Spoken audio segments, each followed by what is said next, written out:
Imagine sitting at your desk when suddenly the phone rings. The voice on the other end says, "The hour is close, the target is in sight. Shall we begin?" With these words, one of the most dangerous espionage operations in history began, an operation that nearly led the world to the brink of World War III. But who was this man? And why have you never heard of him, despite the fact that his decisions changed the fate of entire nations?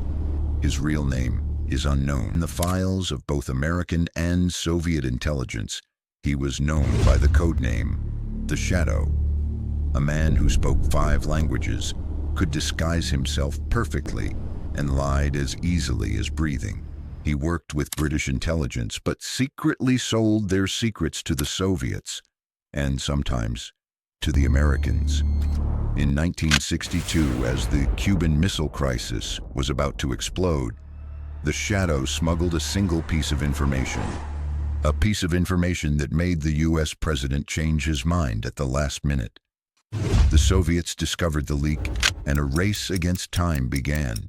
The spy was trapped in Berlin, with only hours left before he was exposed. He reached the crossing point between East and West, carrying a bag filled with secrets that could ignite a nuclear war. On the other side stood an American agent waiting for the exchange. But before the handover could happen, a gunshot rang out. The spy vanished. His body was never found, nor the bag. But days later, the Soviets withdrew from Cuba, and the crisis cooled down. Did the Shadow save the world from certain destruction, or was he just a pawn in the hands of bigger powers? If you were in his shoes, would you risk your life for peace?